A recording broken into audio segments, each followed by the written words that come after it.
Good afternoon, everyone, and welcome to the Leeds Civic Trust's second talk in your lunch hour series for 2022.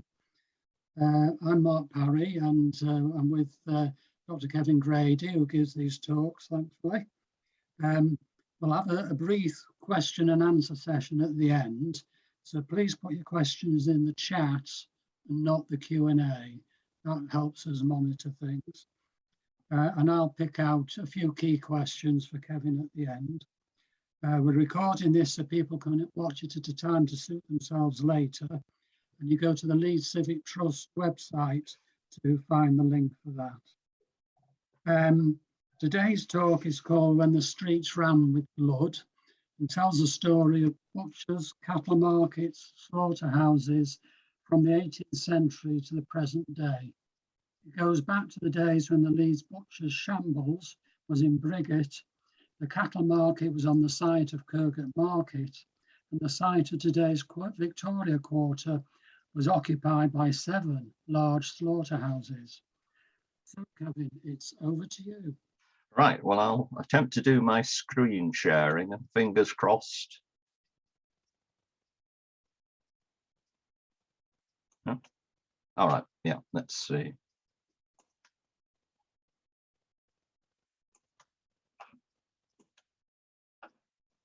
Right, well, with any luck, people can see that. So I'm just going to, yeah. I've got a slightly, you can have a slightly, yeah, I've got a red dot that I can bring into play from time to time. Well, welcome everybody. As ever, you can see me, but I can't see you. But it's nice to know you're there. So I'm delighted to be continuing with my 15th annual series of Leeds in Your Lunch Hour lectures. I like to thank at the start John Child of the Civic Trust, who you haven't seen, who has done all the technical side of this. So that's fantastically helpful. And I also like to thank the Thoresby Society, the Leeds Family and Local Studies Library, the Leeds Museums and Galleries, and Leeds Civic Trust for allowing me to use the images from their collections, some of which you'll see today. Well, as you know, the first 2 of the lectures in this year's series are about Briggate. Last week, I gave you a broad outline of the development of Briggate over a 400-year period, an 800-year period, whereas this lecture focuses on a very specific aspect of the story of Briggate, indeed on the area of Briggate which today is occupied by the Victoria Quarter. If you're interested in the more academic side of this, I trained as an economic historian, and when I did this original research in the year 2000, I published an article which went into much more detail about the meat trade in this part of the country, cattle droving, and these sort of things. And that was published in Northern History, a journal, in the year 2000. So if you want to get the academic version of this, it's in volume 37 of Northern History in the year 2000. So this is actually quite an old lecture in one sense. So let's see if we can change. Yeah, there we go. So we're up and running. Many years ago, I was in the Thoresby Society Library in Clarendon Road, and I found on the shelves an attractively bound volume which contained reports, 2 reports published in 1880. Now, what was amazing about this report was the fact that, unusually for such an early report, it had photographs in it, about a dozen of them, which showed property on Briggate in the city centre. The report was about the condition of 7 what they called semi-public slaughterhouses, which occupied the site between Briggate and Vicar Lane. The photographs and the report talked about and showed in detail the entrances to these slaughterhouses. It had plans of them, and there were also photographs of their interiors. So this encouraged me to embark on a piece of research that turned into the history of the meat trades in Leeds and the cattle markets, as well as the slaughterhouses. So this lecture is really a summary of that research.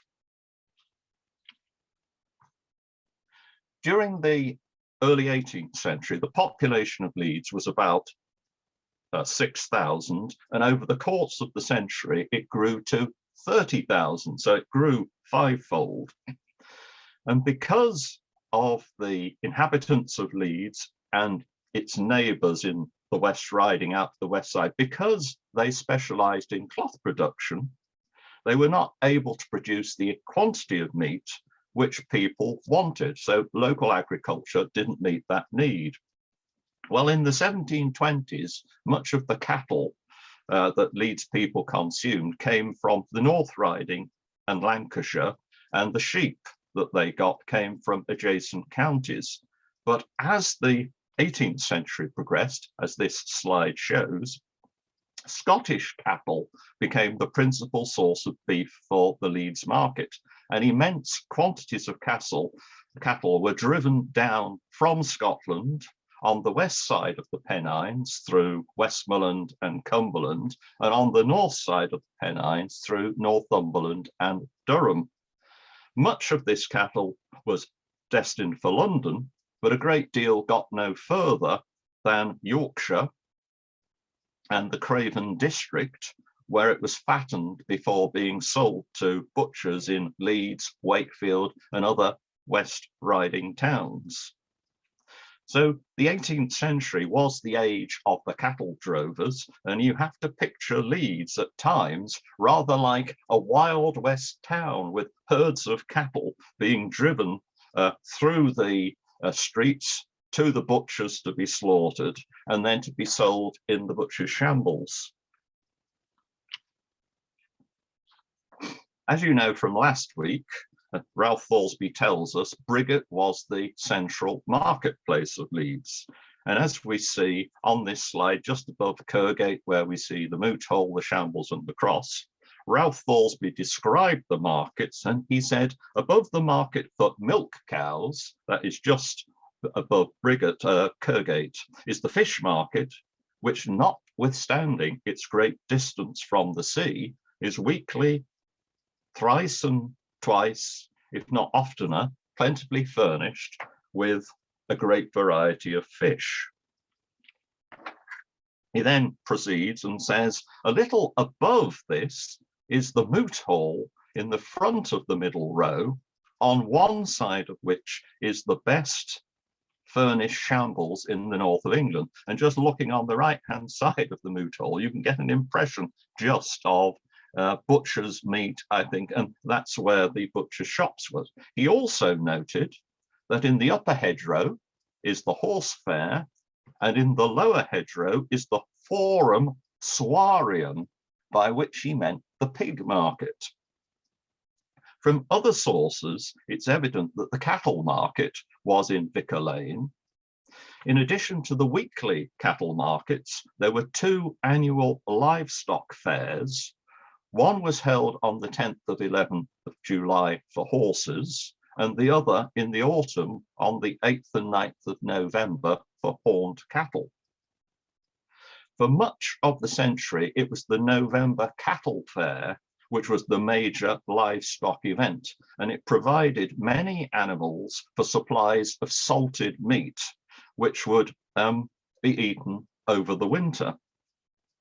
However, of course, you'd be aware in the 18th century, there was an agricultural revolution, and in particular, that made possible the production of large quantities of fodder crops at much less expense. And this allowed farmers to afford to be able to overwinter cattle.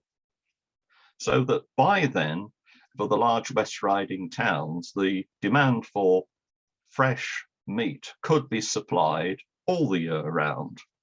Consequently, cattle and sheep ready for the butcher came to the markets weekly, and to the much larger fortnightly cattle fairs in Leeds. In 1780, a fortnightly cattle fair for the sale of fat and lean cattle and sheep was started in a field adjoining the cow market, which was probably around the area of Vicar Lane. So let's return to the Shambles. The Shambles was a 120-yard long narrow alleyway or street, which we see on the right here, full of butcher shops. There were stalls and slaughterhouses on its east side. Middle Row was a large, long block of property in the centre of the street, behind the Moot Hall, and as you know, there were butcher shops on the ground floor and a long, narrow row of houses and shops in parallel to them. Now, the animal slaughtering took part in the alleyways, as well as in the shops and in the slaughterhouses adjacent to Briggate, and hence my rather exciting title for this lecture, When the Streets Ran with Blood. Oh, so here we see a remarkable view of the Shambles. Again, this is the east side of Briggate. This watercolour dates from about 1820. And as we see, it shows this is only a section of those Shambles, but we see the butcher shops on the ground floor, and then above it, the galleries, where gave access, presumably, to where people lived. As I said last week, this is rather like a third-rate version of the rows in Chester, but it's fascinating to see the timber-framed buildings. The Moot Hall, as we see it here, and we see the wider Wool Market alleyway going up the left-hand side of the picture here. The Moot Hall was the focal point of local government in Leeds, with its accommodation for the magistrates and the corporation on the upper floor. We see it here as it had been lavishly rebuilt around 1710 to the designs of the architect William Etty, but it frequently was in a poor state of repair, and this is where the butchers come in. In 1723, the Quarter Sessions records tell us that the justices of the peace were angry because, quote, several butchers and other persons do whet their knives and other sharp implements upon the Moot Hall steps, and likewise upon the pillars and walls of the said hall, as also upon the pillars and steps of the Market Cross in Leeds, to the great decay thereof. These were brutal days in which really people were desensitized to the sight of blood and guts, but townspeople did try to confine animal slaughtering to this part of the town. In this view, we see a close-up from the Giles 1815 plan showing this area with its yards and in some cases streets, but you see there is Middle Row, the Moot Hall, and the butcher Shambles behind it, and you just see how narrow the Market Cross there, just how narrow it was and how it blocked the street. In 1755, the Leeds Improvement Act set a fine of 15 shillings for slaughtering animals in the public street in any other place than the Shambles. Crammed as it was with butcher shops, the Shambles became increasingly inadequate, and by the end of the 18th century, it had actually been supplemented by a second Shambles, which was known as the Fleet Market, or New Shambles, which was a stone's throw away in Duncan Street. In 1798, there were 56 butchers in Leeds, and they were all concentrated in this small part of the town. 38 were in the Shambles, or the old Shambles as they referred to them. 14 were in the Fleet Market, and there were another 4 nearby. Over the next 2 decades, the tight concentration of butcher shops broke down. As the town's population grew rapidly, it became more dispersed, with building of back-to-back houses in particular on the fringes of the central core of the town. By 1822, the number of butchers had grown to 114. 3/5 of them were in effectively the traditional locality we've been talking about, but the rest were scattered about the town, not just in the central street, but in the urban fringes where the new housing had been built. By the 1820s, just after this plan was drawn, the town's population had mushroomed from 30,000 to 50,000, and the population of the borough had jumped to 84,000.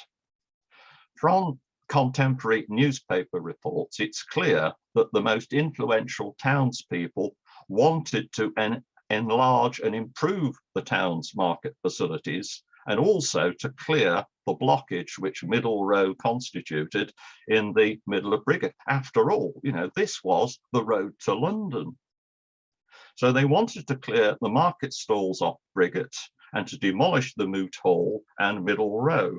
I mean, the Shambles on the right-hand side is only 14 feet wide, and on the left-hand side, what's known as the back Shambles was only 26 feet wide.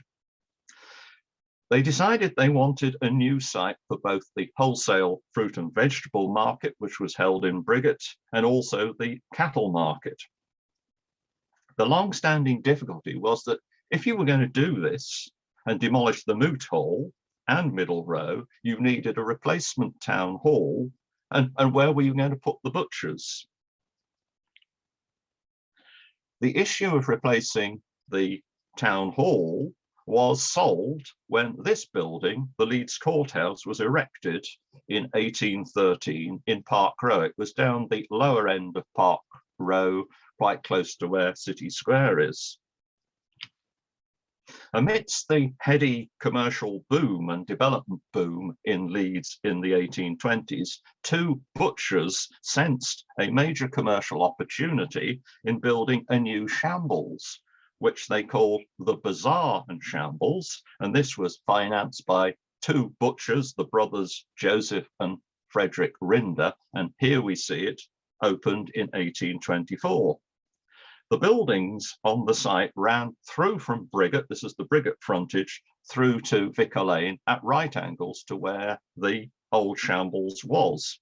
It consisted of 60 shops on the ground floor on the 2 alleyways on either side, of which 50 were occupied by butchers. And then you had the central bazaar, which we see here, which had butcher shops on the ground floor, a couple of smart shops at the front. And when you went up the central staircase, you arrived in the bazaar, which was a long room, a spacious room, 219 feet long, and was divided into compartments which were let to dealers in fancy goods, millinery, and clothes.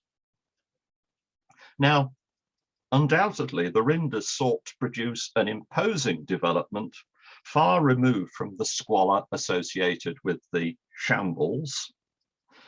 The inclusion of the bazaar was modelled on the Exeter Change Bazaar in London, and of course it had some elegant shops. But in an advert which advertised the opening of this building, it said that there was an absolute prohibition of slaughtering animals in this new development. And they said in the advert, I like the turn of phrase. It said, the ladies and gentlemen of Leeds may attend this Shambles without being subject to having their feelings hurt by any unpleasantness. And we know exactly what they mean.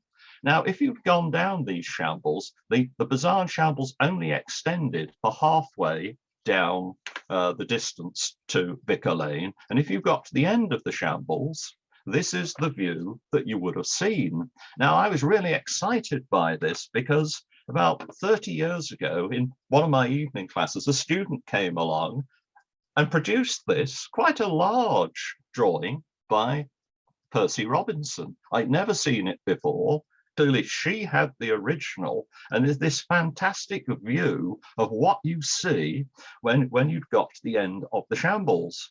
On the right-hand side, as you see up here, Fish Street, and these buildings here are the original fish market. Interestingly, with the columns that were removed from the market cross when it was demolished. So you have an alleyway going down that side, the Shades Public House, remember that, you'll see it on subsequent plans, and then Leadenhall Street, B4 striped shop there, and you just see Vicar Lane appearing at the end there. But it's this building on the left in Leadenhall Street, of which I'll be saying much more as this lecture goes on.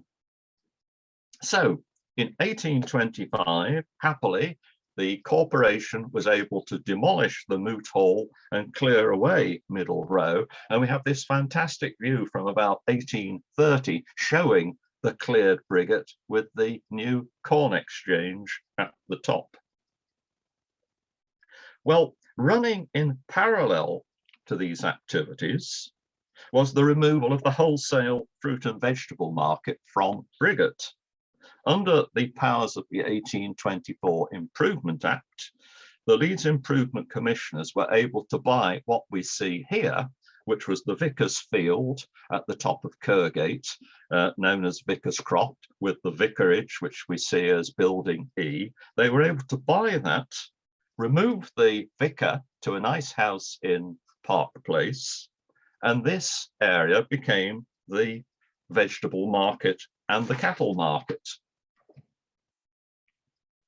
In this view, which is a redrawing of an 1843 plan, we see the new marketplace, known then as the Free Market, it was free from tolls, on the side of Vicar Lane, and then we have Kirkgate running down there with some of the unpleasant yards with houses in them. This area, of course, you'll instantly realise was what became Kirkgate Market. In the same period, another development took place, which was the erection of the Central Market on Duncan Street. This was built by not the council, but by a company of shareholders. It's architecturally impressive, and this contained on its balcony a bazaar. It had a hotel, it had offices, but importantly, it had 67 shops, quite a number of which were used by butchers. The perennial problem for the corporation during the 19th century was that no matter what new amenities were put up, the population was growing so fast that these amenities were very quickly inadequate for the needs of the town. Now, clearly, this was very much the case when it came to market facilities. And by the 1840s and 50s, there were major complaints and frequent complaints about the fact that the town didn't have a covered market. Well, the corporation dithered about this, and the proprietors of the Central Market saw an opportunity and made a bold application to Parliament to enlarge the Central Market. I've actually been to the House of Lords Record Office up in the Tower in the Houses of Parliament and seen the original documentation for this. Well, the council were very upset about this bold application and then told the parliamentary committee looking at the bill that, look, don't give them permission. We will go back to Leeds and we will, as rapidly as possible, put up a big market hall, which is what they did, which here is the original Kirkgate Market Hall, which opened in 1857. It doesn't look wonderful here, but in its day, it was sort of modelled after the Crystal Palace, and it was described as a beautiful crystal cast iron and glass market hall. But the greatest significance of this happening for the purposes of today's lecture is that, of course, it meant that the corporation looked to provide a new cattle market, its site having been replaced by this covered market. So in 1857, they bought a piece of land on North Street, and here we got New Briggate, and there is North Street. They bought this piece of land to be a new cattle market. It'll be familiar to it today because if you go up North Street, we know it today maybe as Lovell Park on North Street, but this is still there, the cattle market site. Fentman, in his 1858 guide, described the cattle market. He said, Smithfield Cattle Market is one of the most commodious and best regulated markets in the kingdom. It comprises 5 acres and extends westward from North Street to Camp Road, what we now know as Lovell Park Road, having entrances at both ends and being about 210 feet in breadth. A considerable proportion of this ground is laid out with iron pens for sheep and swine. It is in contemplation to erect additional cattle sheds with slate and iron roofs to accommodate 600 head of cattle. Well, we still, of course, have the park there where the cattle market was, but immediately opposite is this building. In fact, this was the Smithfield Cattle Market Hotel, built at the same time. It later became the entrance to the offices of Thomas Green's steam roller and traction engine works, and happily, as we see, it's still there and in good condition.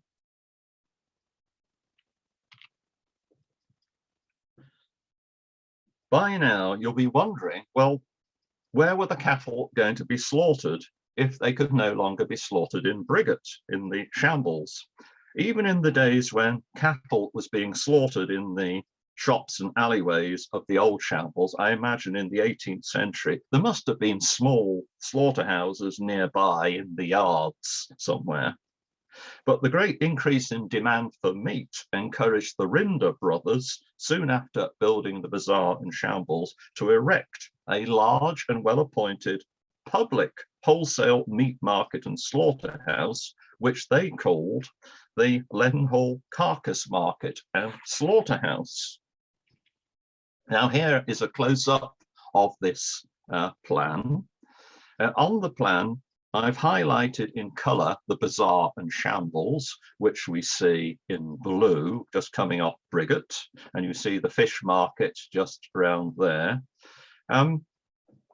There's no significance, I should say, to the different colours that I've highlighted the plan with. It's just so you can clearly distinguish the different slaughterhouses. Writing about the new Leadenhall slaughterhouse and carcass market, the 1826 directory said this, and just to highlight, this is what we're talking about. The market, which is capable of containing 150 carcasses of beasts, besides sheep and calves, is well below the surface, which renders it cool in summer and shelters it from the frost in winter. It is plentifully supplied with water and kept perfectly clean, the offal and manure being removed every day, and by washing the floors and the admission of a current of air to pass through it, all offensive smells are avoided. Adjoining to this market is a subterraneous slaughterhouse with every convenience. And I'm sure the meat market was the building on the green, in the green, and the slaughterhouse, the orange building on the left. Now, on this plan, just so you can orientate yourselves, I thought it would be interesting to put on there the alignments of King Edward Street and Queen Victoria Street. So as you can see, King Edward Street, if you walk down it today, you'd walk literally on the site of the bazaar and Shambles. And Queen Victoria Street, as we'll see in a bit, I'll be showing you some photographs of Wood Street so you can see where that was located. And Queen Victoria Street is the street that has the wonderful stained glass canopy. Right, I've got my 30-minute warning, so I'm well on time. So note, yes. Anyway, as wonderful as the description of the Leadenhall Carcass Market and Slaughterhouse sounds, the condition of this slaughterhouse and others within Briggate by mid-century had become one of the scandals of Leeds. The regulation of cattle slaughtering in general proved to be one of the most contentious issues in Leeds in the second half of the 18th century. In the early 1850s, small slaughterhouses were attached to or near the shops of butchers in the out townships, as well as in the city's town centre. In the town centre itself, most butchers used the slaughterhouses that we can see on this plan. But the council became very anxious to be able to control and indeed supervise slaughtering because of the danger it posed to public health, and because it was reckoned that 20% of all the meat sold in Leeds was either rotten or came from diseased animals. It's not a very pleasant prospect. You have to remember that in the middle decades of the 19th century, Leeds had a very high death rate. Events like the cholera epidemic of 1849 actually killed over 2,000 people. And then there was the continuous presence of tuberculosis and other infectious diseases like typhus, typhoid, and dysentery, which caused much alarm. Now, the prevailing view at the time was that the principal cause of rampant disease was miasmic hazes, or exhalations from decaying matter and filth. The removal, in inverted commas and bold, the removal of filth from towns was seen as a key to improving public health. This, combined with an increasing desire to remove unpleasant sights and smells from town life, made slaughterhouses a major target for action. Many around the township and in the out townships were in cellars which were incapable of being properly cleaned, where blood and offal and manure lay around for days. In 1869, the council decided it would try to get a grip on this problem. And when they applied for an act of Parliament relating to gas supply, they decided to slip in some clauses relating to slaughterhouses. And indeed, those clauses would have allowed it to erect a public slaughterhouse financed from the rates, and it would give them the powers to compel any animal slaughtering to take place in this slaughterhouse and nowhere else in the borough. Well, the council's application for these powers ended in total humiliation. Indeed, on the 30th of March, 1870, the Leeds butchers with a band welcomed their solicitor, Thomas Simpson, at the Great Northern Station on his return from London, having persuaded the parliamentary committee which had scrutinised the bill to strike out the clauses relating to slaughterhouses. Well, by the late 1870s, 10 years later, the battle over the provision of a public slaughterhouse was rejoined in earnest. This time, the council hatched a plan to move the cattle market to a larger site well outside the town centre and to build a public abattoir next to it. It had two advantages from their perspective. It eliminated the need to drive cattle through the town between the cattle market and the abattoirs, and at the same time, it was also going to be sited next to a railway line, which again meant that the cattle could arrive by train. And to inform this process, they commissioned two reports in 1880. And of course, this is the report that I found at the Thoresby Society library, and which was the root of this lecture being written. So there were two reports. The borough's medical officer of health, George Goldie, was asked to make a report on the sanitary condition of what were described as the semi-public slaughterhouses, which we see here. His report was, as I've said, remarkable at the time and makes compelling reading. The council were also conscious that they needed an independent view and support for what they proposed to do, and so they arranged for Dr. Ballard of the local government board, that is central government, to make an inspection. These two reports painted the grimmest of pictures of terrified cattle and sheep driven down Briggate and into the narrowest of alleys to filthy and cramped slaughterhouses overlooked by houses, hotels and inns. So what I'm now going to do is to show you some of the images of the area on which the Victoria Quarter now stands.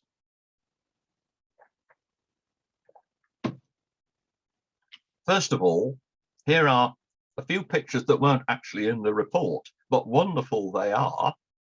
Here we have views, first of all, of the bazaar and Shambles before they were demolished in the late 19th century. And here we have the central block of the bazaar itself, and on the right-hand side, we see Cheapside, the alley. And in the next view, we see Cheapside. I find it fascinating. I mean, you see all the butcher's meat, which is hung down here, and everybody has posed for this photograph, whether it doesn't look as if it happened by accident. They all look very neatly arranged, don't they? But there it is. And then in the next view, we shift to the other side of the bazaar, and we're looking down Fleet Street. And again, some men on the left just peeping in. But you just look at the meat there. I mean, I don't know whether it would look better in colour, but would you really want to buy meat from this Shambles? Certainly by that time, it didn't look very appetizing prospect.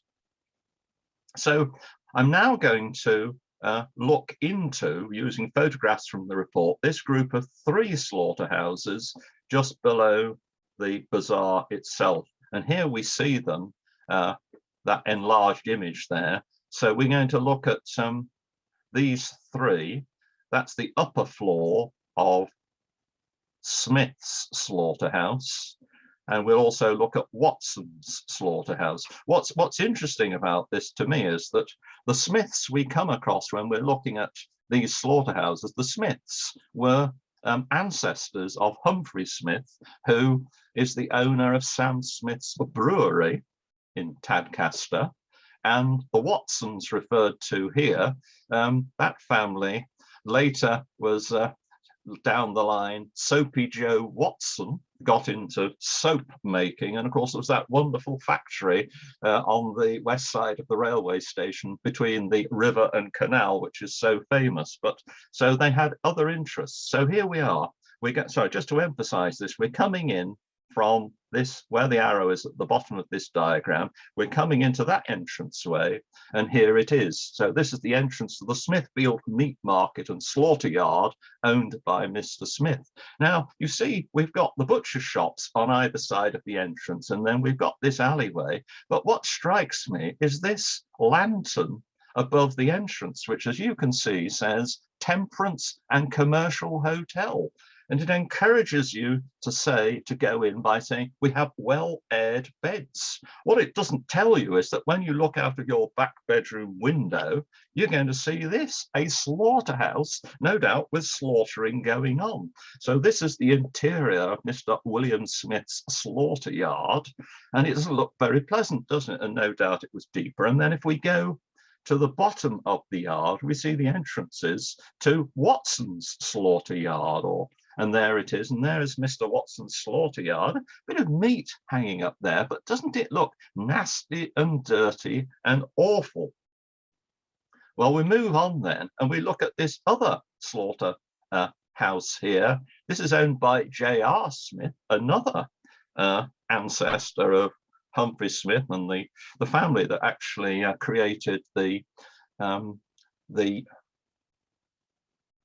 leather works, Meanwood Tannery. It's got a big S on Meanwood Tannery, which you see if you go off down towards the park from Monkbridge Road. But anyway, let's go in this entrance, and there we have it again. On the Briggate frontage, 2 butcher shops. And then what does this sign say? Amazingly, it says Marsden's Tea and Coffee Rooms. And so were you really going to go down this yard and go upstairs through an entranceway and enjoy a pleasant, quiet cup of coffee or tea when this was what was next door to you? Again, very, very unpleasant. We must move on. I'm not going to tell you about all the slaughterhouses, but I haven't got time. But moving on then, we look up Briggate here. There is on the right-hand side the Bazaar and Shambles. We go up and we're going to, yeah, just go beyond here to Wood Street. I'm going to show you some pictures of Wood Street, but we're first going to look at that entrance there. And there is the entrance into Wood Street. And we go through that entrance. And if we looked back to it, we see all the houses. And that is the entrance that took you back into Wood Street, into Briggate. And if we went down the Boy and Barrow Yard to the left, which we will do in a moment, we'll see the slaughterhouses. Well, we're looking in the opposite direction down Wood Street through to, remember, this is the site of the County Arcade.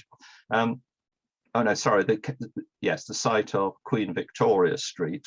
And we're looking through to Vicar Lane there. But let's go round the corner into the Boy and Barrel Yard, and we're going towards the slaughterhouse. Well, you know, a row of privies there. That isn't very encouraging. And if we go on to the next view, there is Wood's Slaughter Yard, shoeing defective pavement. Well, we must go on, because I am now going to take you to the Leadenhall, the most famous of the slaughter yards. This view you're familiar with now. We went through to Leadenhall Street. That building there is the Leadenhall Slaughterhouse. If you'd come from Vicar Lane, you could have come through that entrance or through there. And here is really what is one of the most celebrated views of any photograph of Leeds, the Leadenhall Slaughterhouse.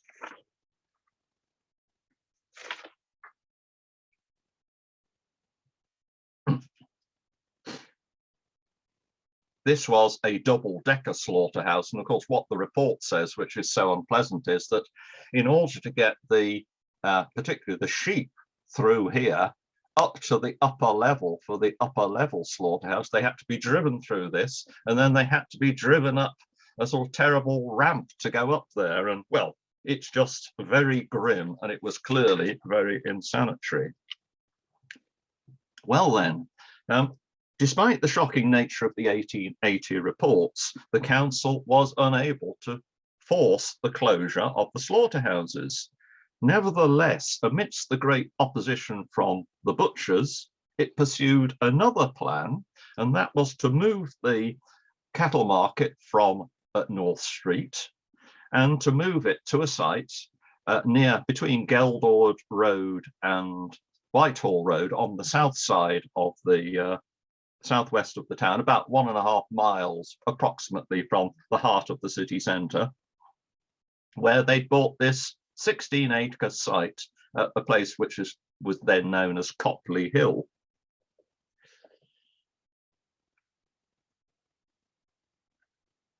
Some of this still survives. There's some very old, oh, well, this is not so old. I took this photograph about 10 years ago, and this is the outer wall of the cattle market with some interesting entrances here. But what is particularly spectacular, again, years and years ago, about almost 40 years ago, one of my evening class students gave me this view from a slide she'd taken. And this is, I think, probably associated with the principal entrance to the cattle market. And it's a wonderful thing. You've got the city's coat of arms, and then these wonderful heads of cattle on all 4 sides of this. Well, I think this has been demolished now, but it was a wonderful monument, really, to the cattle market having been there. Well, sadly for the council, the volume of cattle sold at this, you know, they'd really hoped that cattle sales would be boosted. The volume of sales didn't really go up. And even though they put really state-of-the-art slaughterhouses here, they were hardly used. And the Leeds butchers continued to have their cattle slaughtered in the area of Briggate. Well, now we're almost finished. As so often happens, it's private enterprise which proves the catalyst for the solving of the problem of Briggate slaughterhouses, or you know, problems like that.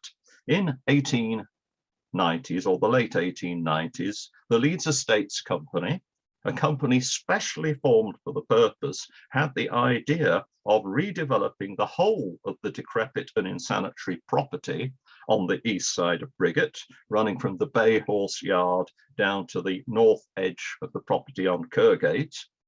The council agreed to compulsorily purchase the whole of that site and to sell it on to the Leeds Estates Company. The company created what we see here and is still there today, one of the most luxurious shopping and leisure developments in the whole of the country. They got the distinguished theatre architect, Frank Matcham, to design the complex, which of course included, as we see here, the Empire Theatre, which opened in 1898, and many shops and cafes. The County Arcade was the most celebrated, I think, aspect of the whole scheme. It was opened in 1900 and it was built on the site of the White Hart Yard, the Boot and Shoe Yard, and Wood Street.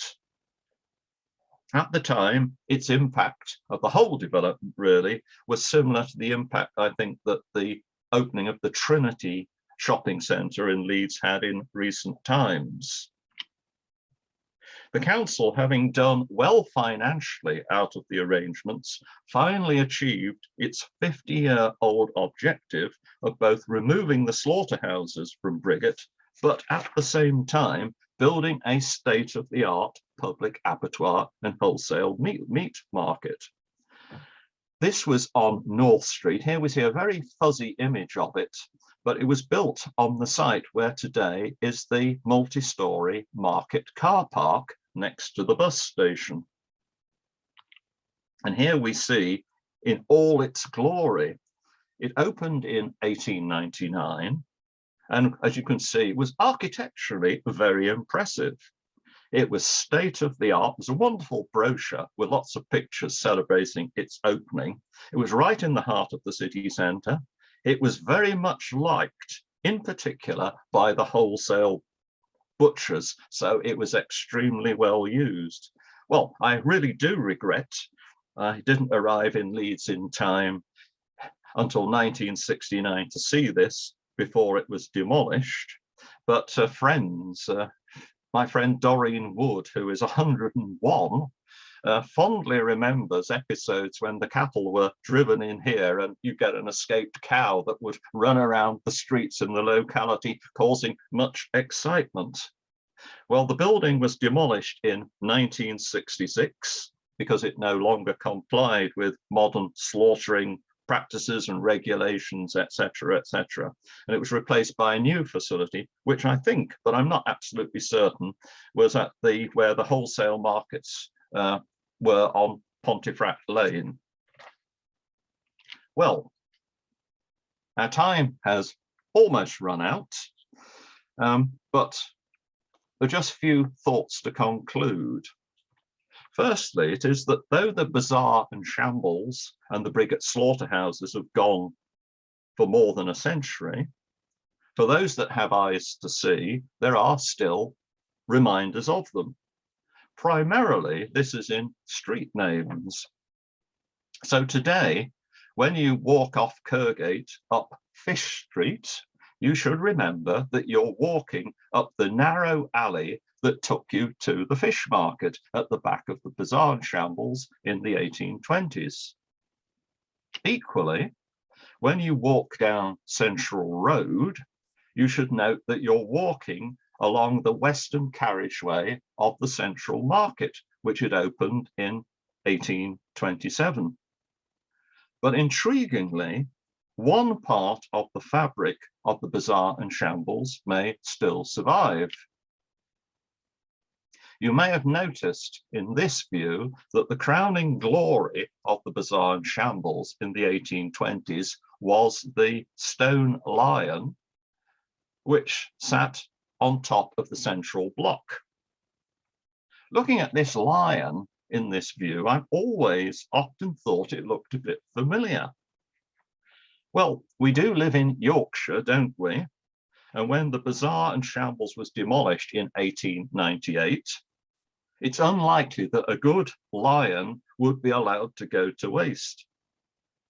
as I say, on closer inspection, it does look a bit familiar. And if you look at this building, looking across from Kirkgate Market and Kirkgate running on the right there, the building on the corner there does appear to have a stone lion on the top. And there it is. I took this photograph a couple of days ago. It has to be admitted that this stone lion does face a different way from that on the Briggate facade, bazaar and Shambles. But I can't help wondering whether when the bazaar and Shambles was built, it had stone lions on both ends of the building, and that this in fact is the stone lion from the Vicar Lane end of the bazaar and Shambles. Well, I don't know what you think, but it is an exciting thought, isn't it? So there we are. That's the lecture completed for the day. Thank you very much for listening. And I think it's time for Q&A. Okay, thank you very much, Kevin. That was absolutely fascinating. I've got a few questions. I think some of them were answered perhaps later on, but they're worth perhaps expanding upon. The first one is someone asked how the cattle from Scotland reach Leeds, because they couldn't see a drove road on the map that sort of linked up. But I assume there must have been a network of drove roads to accommodate them. Yeah, I think the illustrations I showed that shows the principal sort of drove routes that brought you through, and no doubt, well, in practice, that once you'd got beyond, the moors and the fields and all that sort of thing, you'd have had to driven them down, the public highway. Okay. It seems that Leeds was dominated by all this slaughtering of cattle. And it makes us wonder, where are the cattle slaughtered now? Well, the answer to that is that I don't know. I'm hoping somebody, I did, if I'd had more time, I would have looked into this more carefully. I mean, because one of the things is that, an aspect of this talk, which I haven't been able to expand on, of course, is that in the later part of the 19th century, a lot of cattle was now being imported, and that by the 1880s, 1890s, probably 40% of the meat that was consumed in this country actually had come in from America, New Zealand, Argentina, these sort of places, and a lot of it was carried, came by ship live. Also, some was frozen, of course. But this is one of the things from the point of view of the Leeds cattle market. And I haven't managed to mention this, it was always half the size of Wakefield cattle market, which always absolutely infuriated the council. Why can't we exceed Wakefield in that? And at the same time, of course, the Liverpool became a big, cattle market centre in effect, because of course, and to some extent Hull, because of course cattle was being landed there by ship. Right. The health problems you mentioned, were they purely a risk of poisoning, or were there other factors, like did the blood contaminate the water supply, or things like that? I'll just come back. I see in the in the chat somebody says there's the large abattoir at Cross Green, and somebody else says cattle slaughtered in Green Lane. So some of the answers are coming through. Yeah, the question of the unhealthiness of some of the meat. I mean, again, if you read the medical officers' reports, and indeed, other documents of the period, I mean, Leeds butchers were enormously skilled at concealing diseased cattle, and they cut away things, flesh, and they dress the thing, and effectively, of course, the public health people were in a really on a hiding to nothing, because effectively they there were just a couple of them, really. At one point, only one person was going out to inspect meat from the various slaughterhouses, and so there was was that aspect. One of the things problem was disease meat, and it was very helpful to me that there was a cattle plague in the 1860s, and there was a national report on what was happening, and so that there are significant references in that to the issue of what was happening in Yorkshire in terms of cattle plague, and for quite a long period, effectively, meat supply for Leeds was largely coming in from outside the area, particularly being imported. But yes, the disease, I suppose, two things. One is that, of course, if the meat was simply just kept in unhealthy conditions, with all the insanitary conditions, then, it was likely to be, ridden with disease by the time you got it. It could be, meat which was literally, the thing is, what did butchers do? If an animal dropped dead, they quickly, had it chopped up and sent it off to market as soon as possible. It doesn't bear thinking about, does it? But, could they be caught at it? But yes, I don't think infection of the water supply would necessarily be so important. But having said that, of course, where did the drainage go? They did say, the Leadenhall Carcass Market was pure and, all this fresh water and things. Well, of course, whatever came out of the cattle, drained into potentially into the water supply, and of course there were still wells in Leeds in certain places, but yeah, contamination of water supply, a very significant thing. Thanks. And lastly, was there much opposition to the compulsory purchase of the Shambles site? Well,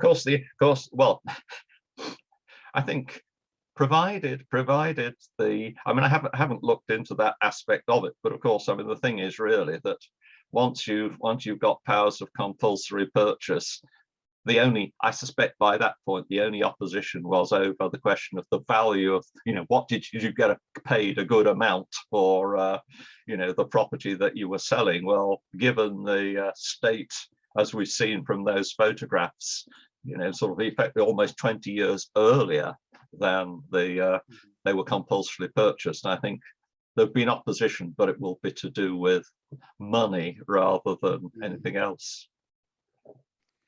Right, well, that's absolutely great, thanks. And thank you to everyone for attending today. We look forward to you joining us again next week at the same time. And it's Urban Rivalry, Emulation and Civic Pride, which is about the West Riding public buildings from 1800 to 1840. Can I just say, Mark, I'm looking at some of the fascinating chat messages come through. Somebody saying I come from a Norfolk drovers family and things like that. I do hope if people have comments, I don't think I shall see your chat once we close. It'll all disappear. But, I'm really keen that people would email me via Leeds Civic Trust to pass on their reminiscences and comments, because it's, this is an absolutely fascinating subject, and it would be most helpful to me if people could elaborate on things that clearly I don't know about, or things that would, open up avenues of further research and what have you. So it's great to have all these positive and interesting comments. Okay, so thank you very much, Kevin, and thank you for everyone. And I think it's time to say goodbye. Yep. So, thank you for watching. Goodbye.